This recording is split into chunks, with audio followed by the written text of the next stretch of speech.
The Critshow contains elements of horror, fantasy violence, and adult language. Content warnings can be found in the episode description.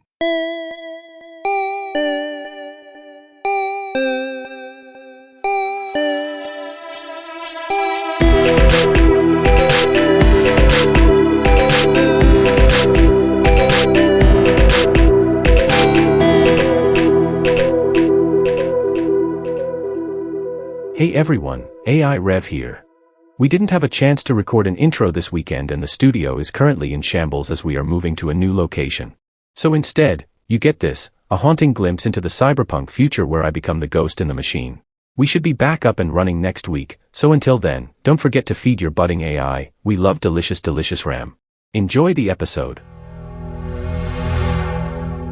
The four of you are aboard your train, rattling along the tracks towards Silent Springs. The view is not nearly as dire as the one when you first came into this world. The land is a little bit healthier out the windows. There's some grass. You pass an occasional, homestead or farmland off in the distance. No kaiju rocketing past or anything like that. It's about a day's ride by train to get to Silent Springs. What are y'all doing on board? Are there any preparations anybody's trying to make? Anything anyone's trying to accomplish? I think just talking over the situation, just gathering up and going over the details here.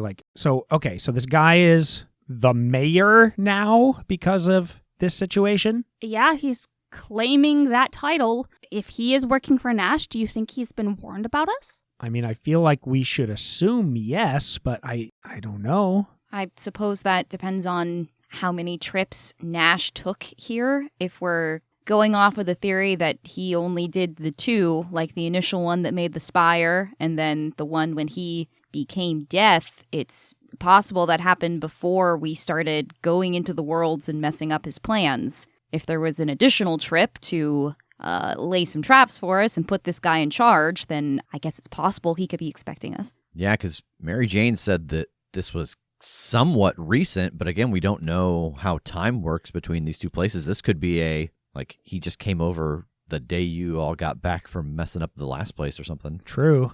The working theory is that the time difference between this world and ours is pretty extreme if Nash arriving here is what caused the anvil and the spire in the first place. So disguises? I don't know, I really like this look. It is a good look. I mean, either way, we're going to be rolling into town with a train. So yeah. I don't on a magic train. Yeah. From the wrong direction. Yeah. So we're going to make some noise here. Do we want to stop a little early along the track and ride in? Oh. Is there a chance of our train getting hit by another train if we just leave it on the track outside of town? Yeah. Cool. We know there won't be any coming from the opposite direction, but there might be something rolling through from here to where we just came. Boy, is there... this is ridiculous, but is there any way that I could make, a set of tracks that we could, stop the train, lay down to divert our train onto? Just kind of like a parking spot? Oh, they have it like a school or something where it's just the little off-ramp just so you can stop and... Yeah, like a little approach. Yeah. I know nothing about engineering. How much would it hurt this train if we just stepped a ways off of the tracks and clicked it over just onto the ground, just onto a hard pack piece of ground, and then when we need it back on the track, we go back to the track and click it over? Would that hurt it? I'm sure it wouldn't hurt any more than, us repeatedly setting it on fire and blasting it apart with cannons in the other universe. Yeah, but we messed up one little piece here and it took, 4 days to fix? True. Yeah, that's instead of working with wood and stuff now, we got to deal with things that can be forged or smelted, and that's a whole other ballgame. There, we could just grab another ship and call that one into the water anywhere we were, but this is so specific and dependent on the engineering to be able to travel. Yeah, there's a reason it's not the train of Theseus.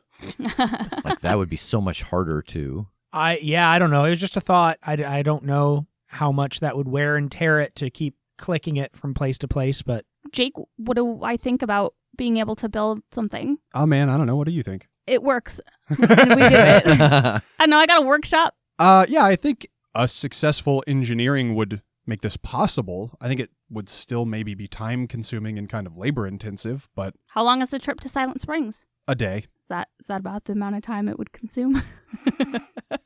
I mean, part of the work would be on the rail, I think. Like, you'd have to, like, pull up track, add your track, get your train off track, and then assuming you didn't want anybody else to derail, put track back. So, like, I think there's not a lot of prep you can do on the journey. I think this is something that would take some time once you got where you wanted to take it off the track. Unless you've got, like, I'm only picturing this the way I'm picturing it. If you've got a cleverer idea that I'm not thinking of, that is something you could work on the journey and then just kind of pop off, I'm open to it. I mean, I'm just kind of thinking of, I don't know train terms, but I'm just thinking of like you pull the lever and the track switches from one direction to another direction. And so if I could just kind of, I guess maybe I'm thinking of toys, like how you just like take apart part of that track and then put down the junction. You want to make a junction box with like a lever so that we could throw the lever, drive our train off, put the lever back so that other trains would pass us. Yeah. But this would be a manipulation of the tracks, not something you're doing on your train, right? Yeah. Unless, I guess it depends on if we would have the materials, like building the junction box before we get there so that it's in a piece that we're we take slotting up in. that piece like a Lego and put ours in. But yeah, we need a lot of wood and a lot of metal. I got 3 charges in my workshop. Nice. Okay, well. Yeah. So I have 3 pieces of wood. I'm just holding them in my hands. Like, I don't know what to do with these. Yeah, I mean, I think you could, like, basically prefabricate some track and have that ready to lay when you got there, and then just having to do the switchover is what would take some time. Yeah, well, it's possible if that's something we're concerned about and we want to get the train somewhere safe. I mean, if, the idea that beeping the train somewhere is it's going to fall from the sky, it's going to be taking damage and be very difficult to fix, especially if we're out in the middle of nowhere. So I don't really see another option other than hope it doesn't get hit by another train. Either that or we figure out a way to make the train incorporeal for a minute. And then if a train's coming through, it just passes through our train. Could you do that? I don't know. I'm just trying to think.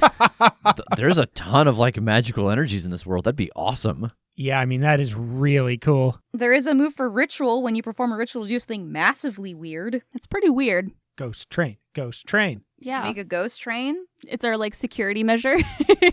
I can't fathom that would be faster and more convenient than the making additional tracks. But then it would be done for every town. Yeah. Then we don't have to take the time to lay it. We just turn it into a ghost Like train. it might cost us more time now, but maybe in the long run. I'm open to this idea, but I don't think it solves your now problem. Like, to set up a ritual and make your car go partially incorporeal seems like it's going to take some time and some stuff that you are not just going to, like, have on the tracks, be able to do in a day and then pop off. There's nothing to say you don't all stop and work on the junction. A couple people stay here, work on that. I'll ride into town and just get the lay of the land, talk to some folks, try to stay out of sight of whoever's in charge. To be fair, out of all of us, you're going to be the most recognizable to someone working for Nash. Yeah, there's that. And I really don't have a counter argument for you. Yeah, if anyone, it would be Rev,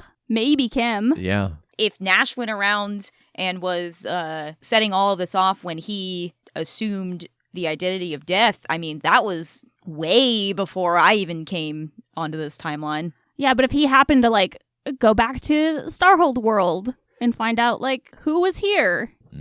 All our DNA was there. There was any information about who was involved in this. The 4 of us are implicated. Well, Rev, do you have any desire to go do a little recon? I guess it depends on what plan we pick with the train, because if it's like some kind of magic thing, I can help with that. But if it's some engineering thing, then yeah, that makes sense. What do we think the time difference is on that, Jake? You said doing the magic would take longer, but wondering how long this will take us to physically set up. If we're having to do this multiple times, it might make more sense to take longer to do the magic. I don't know. I think the bigger problem is the resources that I don't think you'll have access to do the ritual. Like, you need weird resources depending on the desired effect. And even using, like, charges of the train cars and stuff, like, I don't know that you've got what you would need to set up this ritual without going into some towns or, into the weird shit in the flats and, like,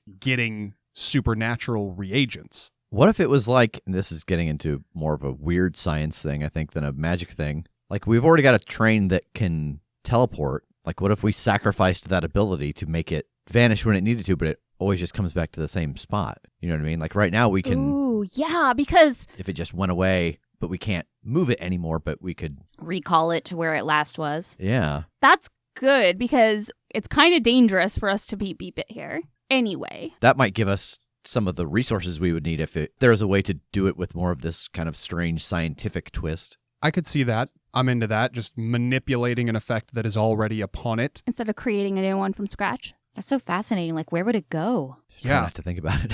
Yeah. Is it like a it disappears and reappears? Or is it like it's caught between states such that it's still like there, but it's like phasing? I think like that's it. People might see it, freak out that they're going to hit it, then pass through it. Oh, is that something to it? Like it won't become corporeal until one of us steps onto it? That way that would stop anyone else from being able to get in, but like we could bring buddies along if we're on it. Other people can get in. And then it becomes like an urban legend, the ghost train. It's just like Kingdom Hearts 2. All right, so we want to remove the beep beep call it to us effect and manipulate it to instead have it always phasing and pseudo incorporeal if one of you is not aboard. Yeah? Yeah, I think so. Okay. Is it just us, or does like any living thing, like our horses aboard? Yeah, what happens to your horses? I feel like the horses would be fine because the whole train is just changing state. That's true. And the horses, like, they were on the train when we got here. They are part of the train, really. When you think about it. That's fair. And I mean, the Flash can take people with him when he phases through stuff. He's just vibrating them at the right frequency, too. Now I'm just kind of galaxy braining. We're on the train. We've got some people with us we've rescued. We have to get off the train. They stay on the train. Can they stay on the train, or do they have to get off the train, or do they stay on the train and just phase? And if they do, are they aware of it? It sounds to me like nobody can be on the train if you're not on the train. Okay. They'd fall out the bottom. Unless it's part of the train, Yeah. it can't be on the train. Like the horses, because they're part of the train. Yeah. Like Cruz. Cruz will stay in the train and phase just fine. On the train, part of the train. God, that's a chant for some other mystery. On the train, part of the train. It's from Adventure Time.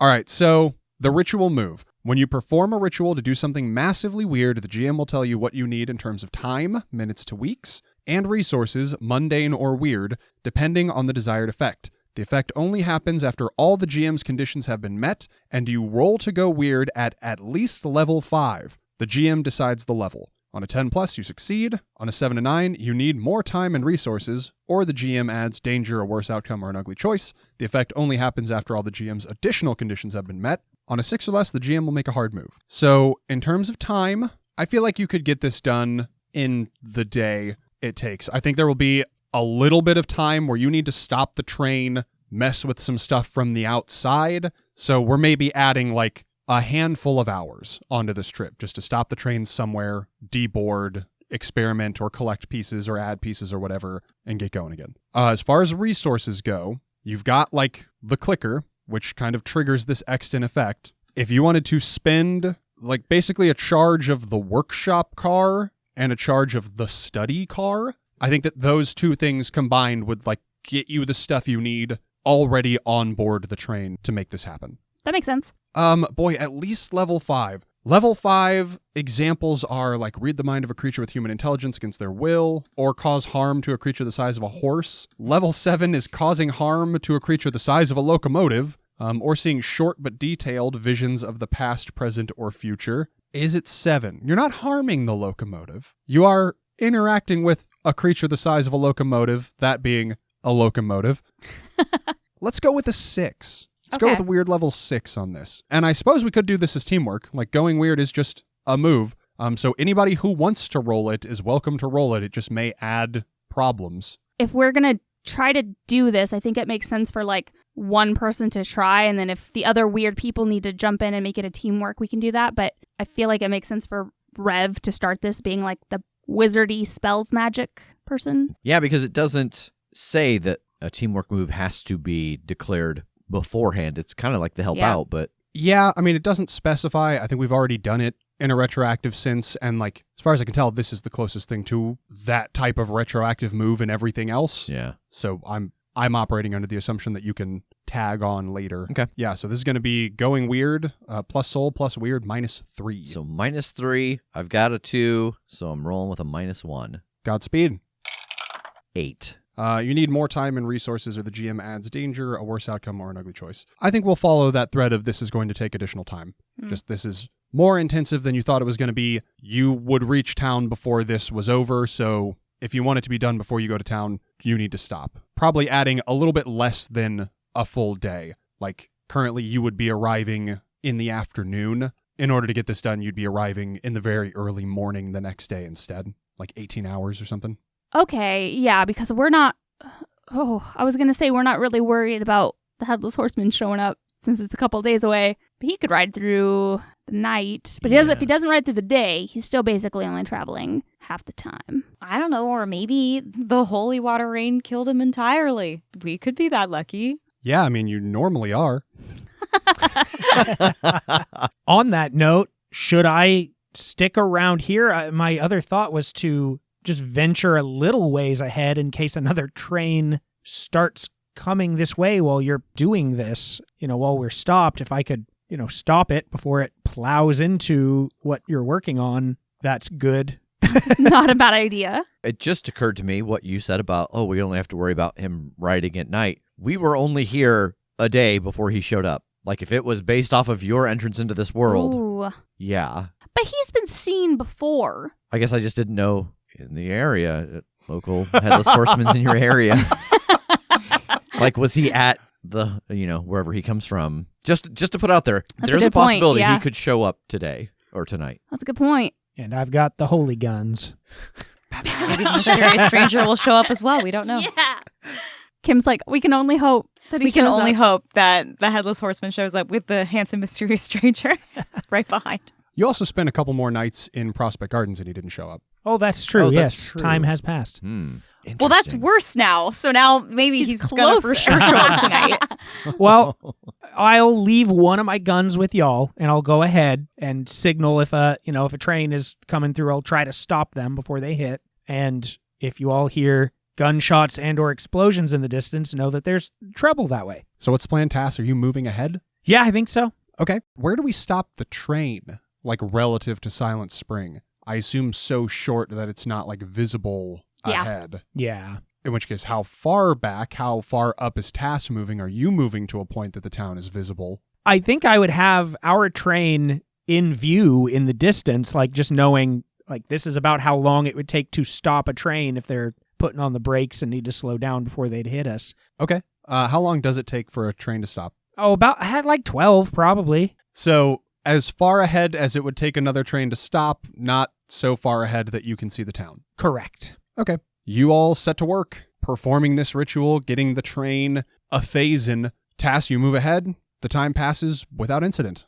You don't see another train coming along the rails or anything. I'm sitting out there eating some, snacks and sitting around and realizing, I didn't give them a signal to tell me when this is done. the train coming your way is probably the signal. Yeah, that's pretty much got to be it. So, in the wee hours of the following morning, the ritual is complete. You have this effect active on the train. Are you getting it back underway, or are you just leaving it here and riding in the rest of the way to town? Y'all could probably just bring it up to as far as I have gone, just to get it that little bit closer, but still out of view of town before we get moving. Yeah, I'll tell Cruz, keep going until you see Tass, but stop before you get to Tass. He lifts up a hand to wave, and the train gets moving. Thanks, Cruz. Tass, your laziness has paid off. You didn't have to make the short ride back to the train. Nice. The train instead comes to you and comes to a halt harmlessly on the rails. So you are all able to deboard, get your horses back out of the stable car. You get off the train. What does the train look like once you step off of it with this effect on it? Like, how does this manifest once you are all no longer on board? I think it's like solid when we're on it, but as soon as we step off, it doesn't become invisible, but it's almost like kind of that heat wave mirage, like kind of wavy in the air. Like you can tell something's there, but it's not solid. Oh, like when you see like a vehicle in a far distance and it's super hot, and so it's got that kind of... It looks like it's dancing. It's little Yeah. wavy lines. The wavy train. I want to get off my horse. Does it do the same thing when I'm not on it? I don't know, man. No. Did we get Jake to the fuck it level already? It's only been like 3 episodes. We're here in the Hugh Jackman Memorial Sex Room. He's like, all right, yeah, you guys fund the things. Back to the portal. That is going to be the shorthand, is whenever we get the GM to be like, yeah, fuck it, I don't care. We finally made it into the Hugh Jackman Memorial Sex Room of this game. I feel like no, because it is detached from the train. Yeah. Yeah. If you took the wheel off the car, it's not on the car anymore and therefore not subject to the same effects that are going on in the car. Yeah. Okay. Also, I feel like as we're out and about, if the horses are incorporeal, it's going to feel too much like they're the train, and I want my horse to be my horse. I want him to be blueberry milk and eating oats and having a good time and loving his horse life. That's part of the reason it took a little longer, is we had to fix the glitch with the horses scene. Yeah. What is your desired approach to the town? At this point, you still haven't really laid eyes on it. I don't think it's been made clear to you how it's set up or anything. You've got an idea of how far away it is now on horseback. It's real early in the morning, like the sun is not yet rising. How do you want to do this? What is the landscape around the town? Like, are there any bluffs or anything that we could maybe get high ground and get a look over the town, or is it all just flat? Why don't you read a situation? 4. Could this be a team move of us like getting out and like approaching and just getting the lay of the land together? I am reconsidering my take on the teamwork move. Go on. Oh, it seems wildly powerful to be able to retroactively basically re-roll a move that was failed. Mm-hmm. Yeah. Like, if somebody gets a 4, and then you can just go, oh, I'm also going to roll it. I did better. Nothing bad happened. Yeah. Compared to every other game where you get like a +1. Something very small that can just set somebody over the edge. Yeah. It does seem like that this game is just more punishing in that way. Like, you've got to hedge your bets and do a teamwork with the knowledge that most likely you'll at least get a mixed success, or you do a solo roll and them's the breaks. Yeah. Yeah. We just have to like make the decision, like, I don't want there to be a single chance that this could definitely fail. We just have to agree that it's a teamwork move from the get-go. Yeah. Listen, we tried it in beta for 4 episodes. Seemed a little too powerful. Yeah. We're rolling out version 2.0. I hope you're okay with the whiplash of us having made one call moments ago and a new call in the same right now. episode. That's improv, baby. And yeah, like teamwork is, each helping character rolls plus attribute plus skill. Does it apply to I guess it would still apply to named moves, right? Like you could still teamwork, read a situation, roll plus mind plus awareness, and, on a mixed success, you get the consequence of a mixed success on teamwork and you get the one question or whatever. But I don't think teamwork exclusively applies to use a skill. Yeah, because everything is still functionally a skill. An attribute plus a skill, yeah. Okay. I like this. Let's see how I feel about it next time. Sure. Something. Maybe we'll go back the other way. Challenges it. It's fluid. All of this to say, you fucked up. Yeah. And that tracks. Your read a situation is a failure. I look around, and turns out I'm looking in the complete wrong direction. I'm like, there's no town here. So I think that looking around, you do see a bluff that you think overlooks the town that might give you a better vantage point to look in and get a lay of the land. There's that point up there. Maybe if we circle around and head up there, we can get kind of an eagle eye on the town, see if there's anywhere we need to watch out from. Yeah, and we might even be able to see how the town operates as it starts to get fired up in the morning. This seems like a good plan. Let's go. You all ride up and around to the top of this bluff. And as you get up there, you are overlooking the town. You can see where the rail would come in, and the train station makes a flat edge of this town. Picture the shape of an old-timey thermometer, basically, where it's a narrow lane that runs down and then kind of opens up into more of a circular cul-de-sac. That's kind of what this town is. The skinny end is where the rail would hit, kind of perpendicular, and off the train station it runs down in this narrow lane that just kind of opens out into a wider loop of buildings. Cool. And I think as you get up here and you are looking down off the edge of the bluff, there is a rustle in the grass near you, and you notice a couple of figures camped out that you didn't see riding up, as a couple of guys kind of roll out of their sleeping bags and sit up and blink bleary-eyed looking at all of you. Morning. Morning. How'd you sleep? Fine. Who are you? Visitors. Why are you coming in on the bluff? We wanted to watch the sunrise, right? And I'm like looking around everyone. Team move. Let's lie together. Yeah, I do want a bluff deceive roll from Megan, but this can be a teamwork if we want to pre-declare it a teamwork. Yeah, I will help out. I'll produce my sketchbook and some paints. I was really interested in painting the sunset from this view. Anybody else teamworking? Yeah. Okay. Yeah, we heard from a friend of ours that this was the place to be. It seems like we were beat here already. I assume that's why you were sleeping out here, was to get a drop on the sunrise? That's a 4. 10. 11. Okay. So you do it faster, more efficient, and with a better outcome as a group than you would have on your own. And because it's not a mixed success, it doesn't matter that somebody failed. Nice. Doesn't matter that somebody Failed. who shall remain nameless failed. So these guys crawl out of their sleeping bags and stand up. One of them is a real big, stocky dude. He's got a big, bushy mustache and a buzzed head. The other one's kind of a shorter, spindly guy who puts on a real busted-up bowler cap with his long johns as he stands up. He's just got bushy sideburns and, like, missing teeth. And the big guy says, "Well, no, we're up here to keep watch. Who's your friend who said good to paint the sunset up here? Is that somebody who lives in town?" No, it's someone that lives back in Prospect Gardens, but they passed through this way and just happened to catch the sunset from up here. Oh, What are you keeping watch for? people who might be trying to sneak into town. Oh, are people not allowed to go into town? Well, everybody who comes into town we were supposed to know about them, and most of them got to meet with Mayor Dales. Oh, we heard a story about that. Not too long ago, he became mayor or something? Yep. Oh, that's cool. How'd that happen? Well, I don't know exactly. He was deputized by some out-of-towner or something who said he was going to be in charge here and keep things locked down nice and tight. And he brought a bunch of us on, gave us a hell of a lot of money, didn't he? And he looks at the littler guy, and the littler guy nods to be his muscle and keep an eye on things, make sure nobody gets wild. Oh, how does one get in on that job? Well, you's probably got to talk to Mayor Dales. Seems like all roads lead to that fella, huh? I say as I'm starting to paint the sunrise.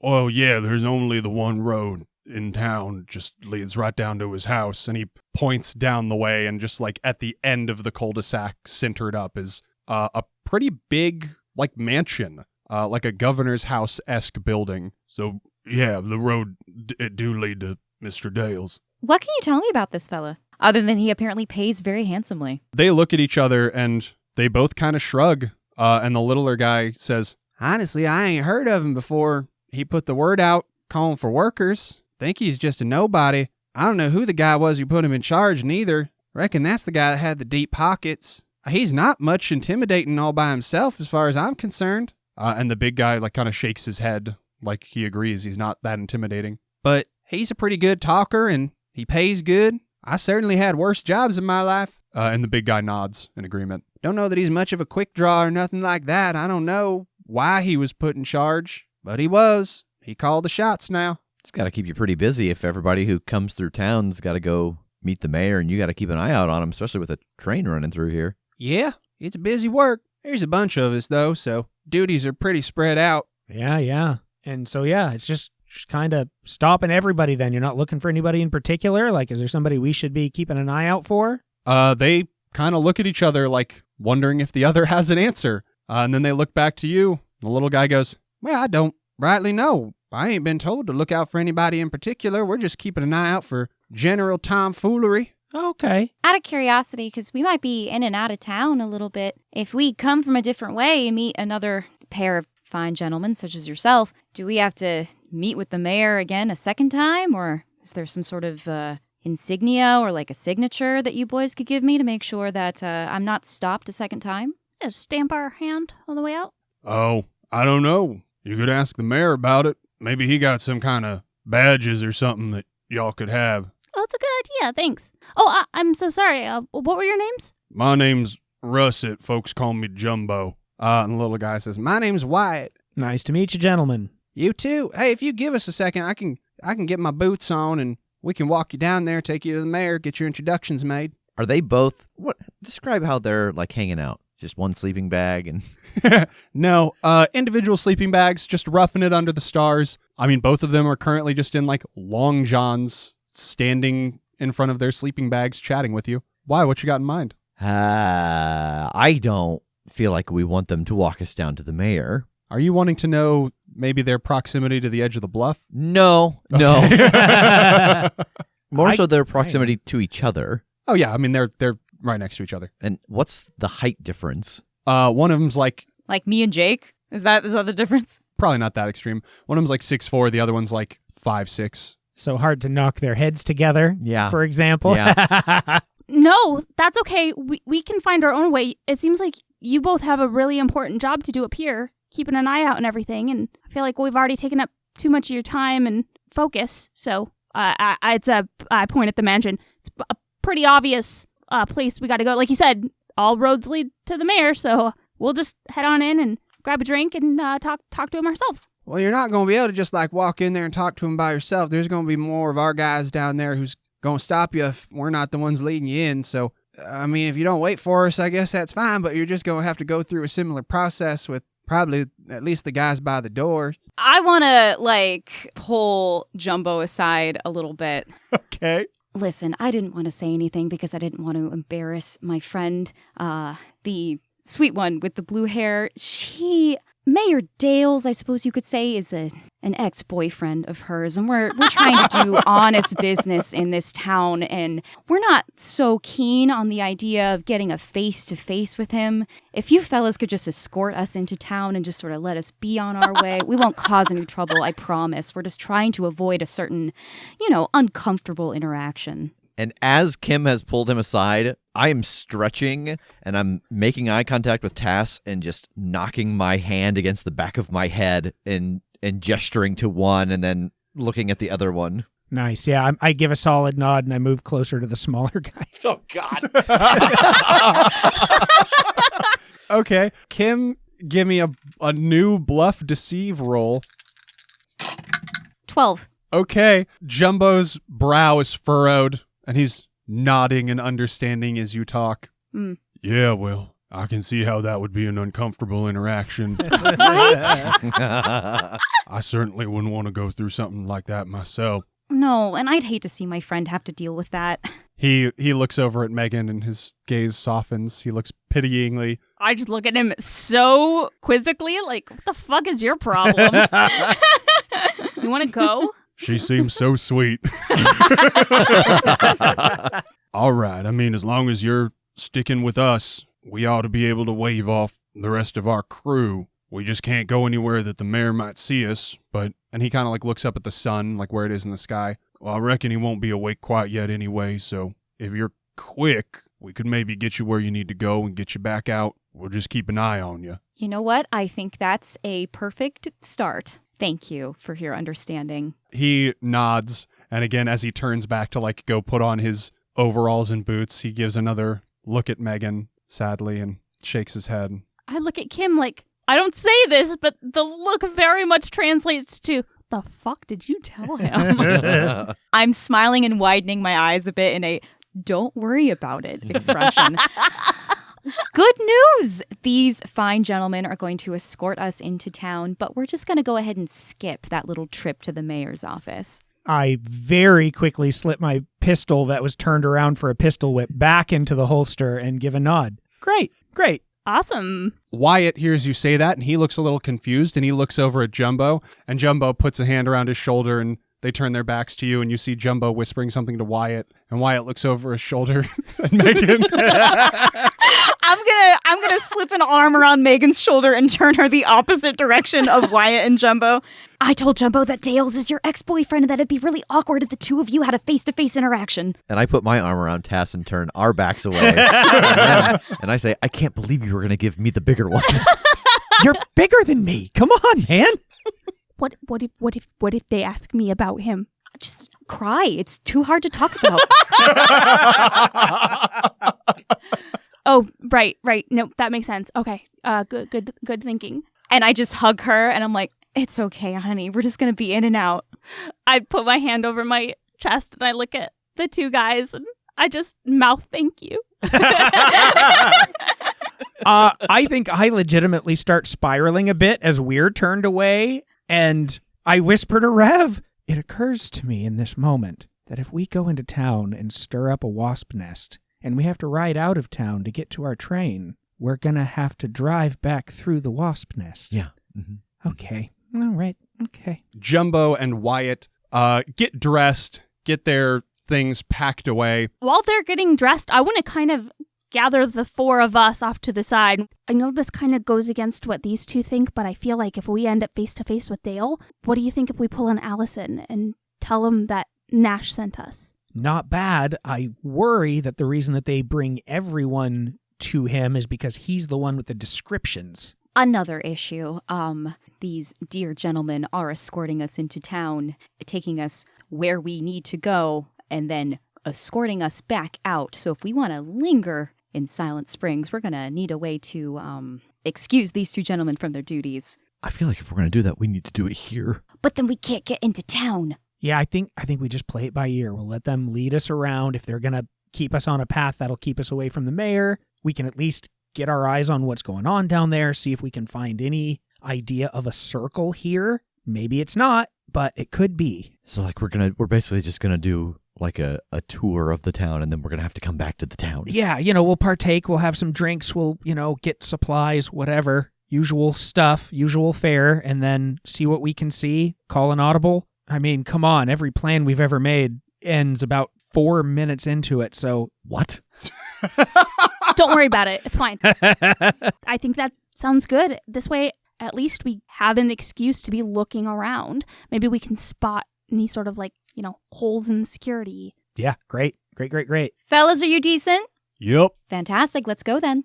All right. They start to hoof it back down and around this bluff, headed back towards the railway station, like the entrance into town. That's kind of where this bluff levels back out and you can make your way in. They don't have horses or anything, so they're just walking it. And they're shooting the shit a little bit ahead of you as you go. They don't seem to be paying you an excess of mind. Occasionally they look back over their shoulder, make sure you're still with them. Sometimes they'll shoot a question back towards you, but otherwise they're just kind of merrily walking you in. Yeah, I think stroll up with them if they would seem chill about it and just, genuinely be chatting with them. Just ask them about what kind of hardware they're working and talk guns and stuff. Okay, yeah, they love it. You get a nice little camaraderie going with these two, comparing pistols and talking about gun tricks, and Jumbo tries to do one and accidentally throws his gun down the hill and has to scramble after it. And you get to laugh at him. Classic Jumbo. But they bring you down the bluff and past the train station and onto the main road leading into Silent Spring.